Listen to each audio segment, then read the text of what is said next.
Hello garden, I've missed you. I have been away for a few days and I'm just coming out to the garden to give it a once over and see how it fared without me. And I don't know about you, but I miss my garden when I go on vacation. And don't we have a beautiful butterfly here on the butterfly bush, which is covered with purple blossoms. So let's walk around together and see what's going on in the garden. Everything looks well hydrated. It did rain while I was gone, so I didn't have to worry about the water situation. The twins have put on some new growth. Look at this, guys. Nice new green tips at the end of both of them. So the little topiaries are starting to fill out. Ooh, I have an Isabellina zinnia blooming. Isn't that beautiful? That's the pale yellow variety. And I'm thrilled to start seeing some zinnias in the garden. I feel like I've had a really hard time this year. And I'm not sure if it was the earwigs or the bunnies, but I had a hard time starting plants.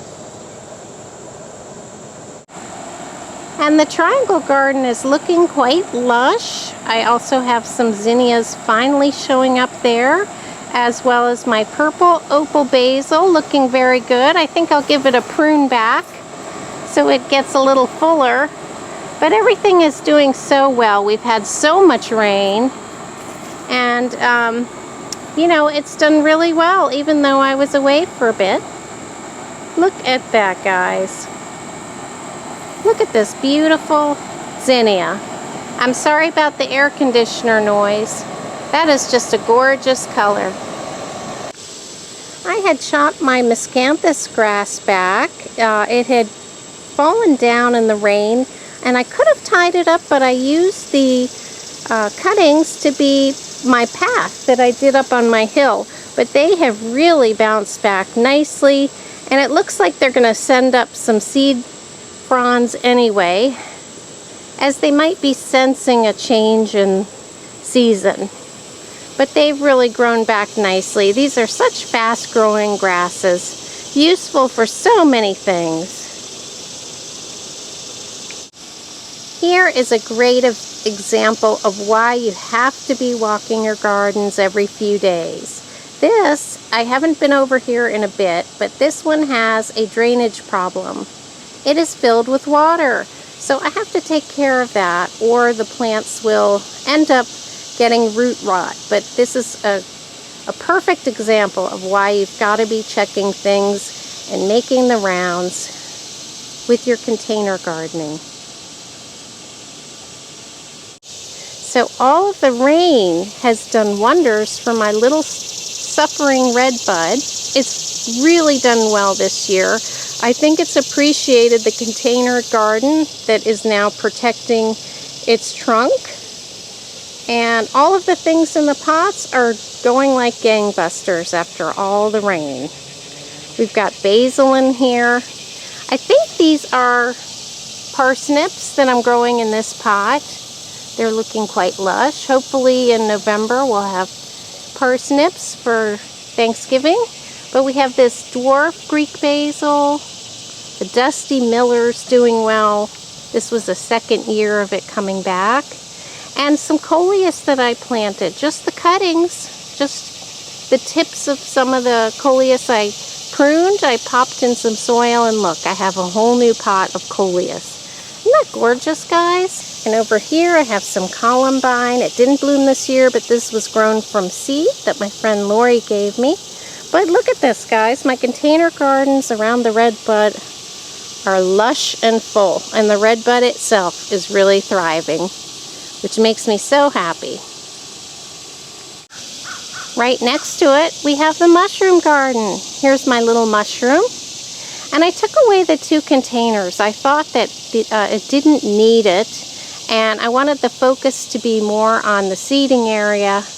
And my new table, this was a table I redid. It was from my mother's house. And I just had the base, and I just painted some boards that were just the right length. So I'm really happy with that, and it's always nice to have a little table next to your seating areas. But everything is doing well, including my spider plants, which have been out here all summer.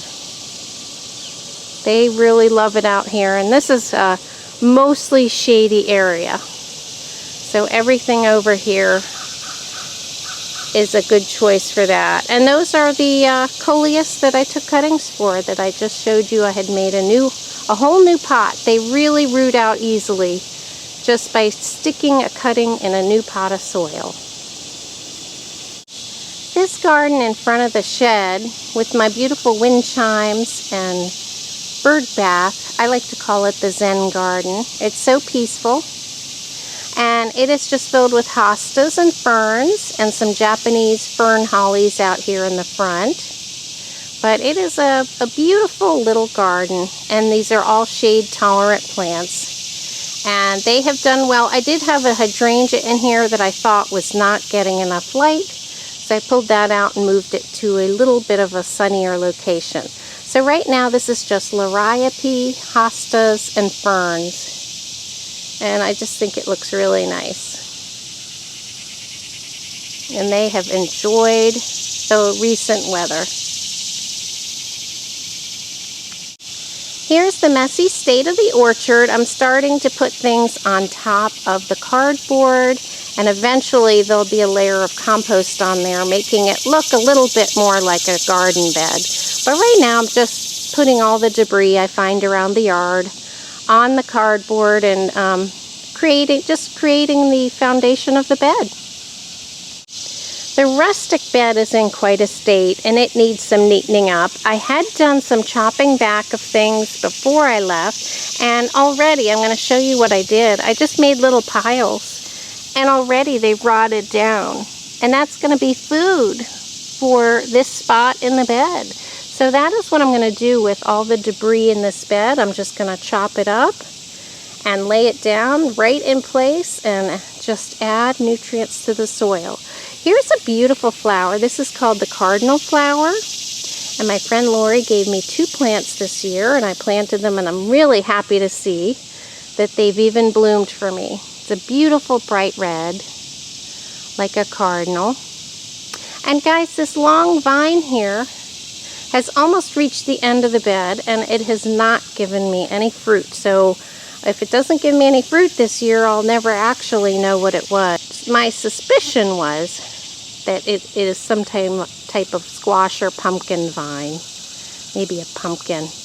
But my soil is a new bed, and I just think that, you know, maybe there weren't enough nutrients to support this 30-foot vine yet, but I'm working on it. I'm working on the soil, and like I said, everything will be chopped and dropped in place. A lot of these plants are perennials, and I expect will come back next year, so each year it should look better and better, but right now it's looking like quite an overgrown mess. But I will show you, I have a beautiful little patch of zinnias here, and for a long time, like the ones in the front, they weren't doing well, but this is such a pretty color. Isn't that beautiful?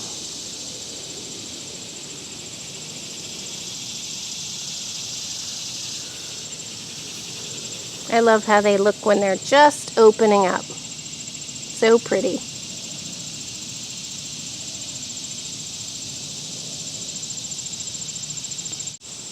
The little hedge of hydrangeas I planted back here are doing very well. They've really taken to their spot. It's a partially shaded location, and these were the ones where I separated out one plant into 4. And I put 3 of them back here and 1 of them elsewhere. But I'm really happy they took. And hopefully by next year they will really have put on some good growth. But I think that's going to be so pretty here. And that's the variety called the Blushing Bride. And then across here, my new yew is doing well. And my potted geraniums are adding some nice color there. I do have some marigolds, which are also starting to bloom, and that's why I love marigolds, because they are late bloomers, at least around here, and you can count on some good color in the fall. I have some hollyhocks I grew from seed, which I will probably put in the ground at some point, but right now they're just in my little tub there. And it looks like the lily of the valley back here has gotten something which I think is called rust. And this happens when things are just too wet. We've had so much rain. And it happened last year too, and I just kind of pulled out the leaves. You get this yellowish striping and spotting. But it's not a terrible problem, and I'm not going to worry about it. It actually looked really nice for a long time. And that is growing under the fence. That was something that my neighbor has planted in their yard.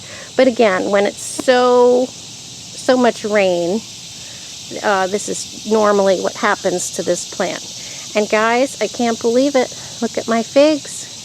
They're ready to pick, and I think I better do it today. I don't want them to burst with too much rain. But look, they're fat and big, and the bottom ones are brown. I have a new set coming up here.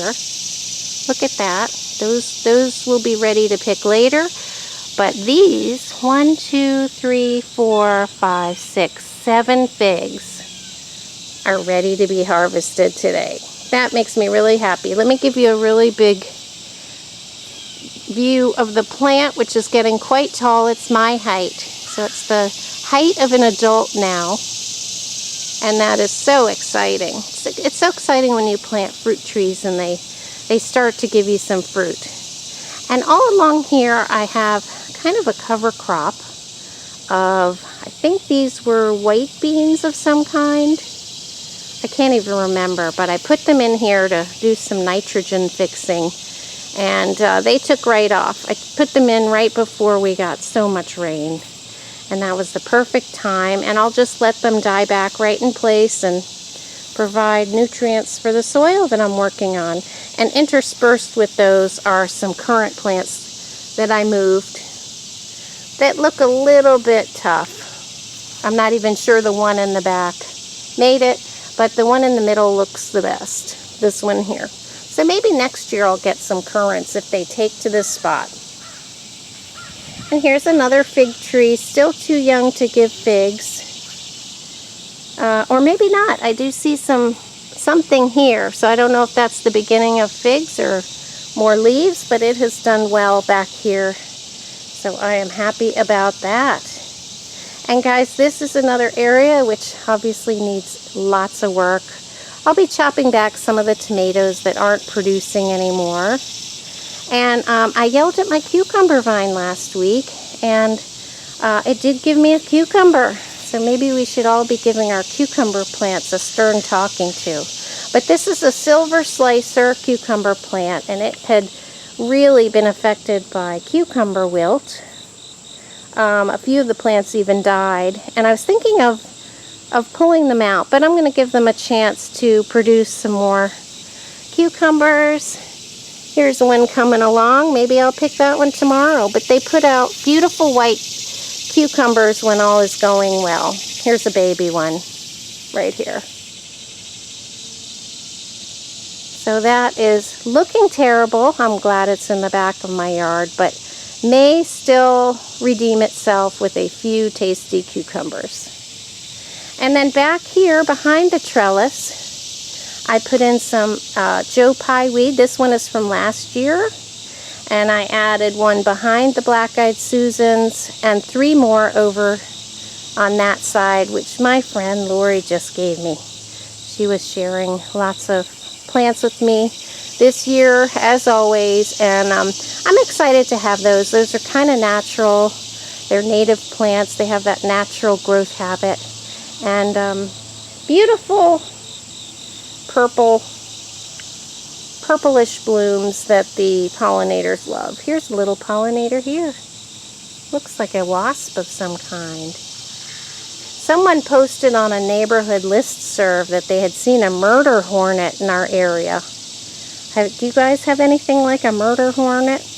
And the other thing in our area that we're having is oak mites. And I have yet to be affected, but a lot of people are getting bitten and they say it's like a poison ivy type rash. But the oak mites are bad this year because they are munching on the cicada larvae, which is up in the trees. So apparently we now have, after a bumper crop of cicadas, we now have a bumper crop of oak mites. So let me know if your area has those. Here's the polytunnel garden, and I also planted the beans along here. So this is another area that I am amending with a nitrogen fixing plant. And again, I'll just kind of let that die back, or I'll chop it back, and that can add organic material and nitrogen. So it's a really easy thing to do, to just throw down some beans here and there and just improve those patches wherever they grow. And the tomatoes are still coming, but they're slowing down a bit. And I'm really happy with the way my miscanthus path came out. I was thinking of getting stepping stones, and I was mentioning it to my son as he was walking around the garden, and he said, you know, you don't have anything like this in your garden and it looks really nice.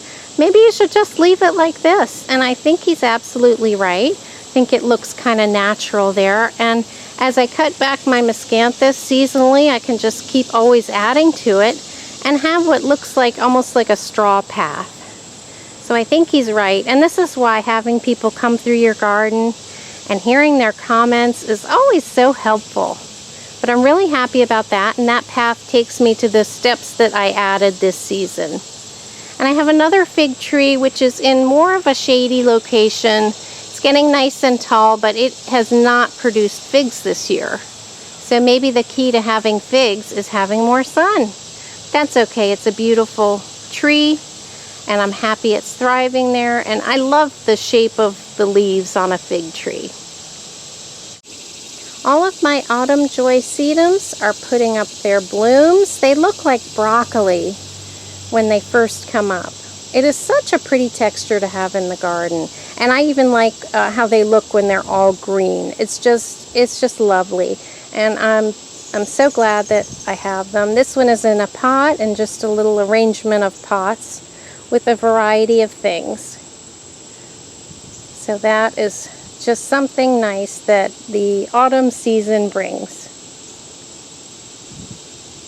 And on a quick note, these aren't looking fabulous yet, but they have really taken to this spot. These are Black-Eyed Susan's seedlings shared by my friend Lori, and they really seem to have thrown down their roots. And I expect next year this is going to be a nice stand of Black-Eyed Susans. The tiny little Japanese seedlings that I got on eBay are really putting up some new leaves. I think after the oppressive heat of the summer, they're feeling a little bit of cooler weather, and they feel comfortable growing, knowing that their new growth isn't going to be scorched. So sometimes, you know, as fall moves in and things cool off a little bit, plants will start to grow again. There's a little bit of a dormancy that happens when you have those hot summer months. But isn't that exciting? I'm excited to have Japanese maples. And they're normally quite slow growing, but sometimes you might be surprised when you care for a seedling at how fast it will reward you with some height. This little corner with topiaries is looking nice and neat. I'm really pleased with how that's looking. And the alyssum bounced back a bit after not enjoying the heat. So I'm glad I decided to leave that in the center pot. Here are just some little junipers that I found as seedlings in my front yard, and I put them in pots, and I'm going to try to grow them into little topiary forms. It's something, a trick I learned from Linda Vodder's channel. She likes to do that, nurture little seedlings, and I think it's so much fun to do. There's a lot of satisfaction in doing that and finding little treasures in your yard. The other two are boxwood cuttings that I took I think 2 years ago now already. They're still small. And I'll finish my tour with these little twins. Look how well they're doing. Lots of new growth on them between the rain and the milder temperatures. They too are putting on a little growth, and I just love it. These are little dwarf Alberta spruces that looked really rough. They were from the clearance section in Lowe's, and I'm actually happy that I've got them to this point already, and hopefully year after year they're going to look better and better.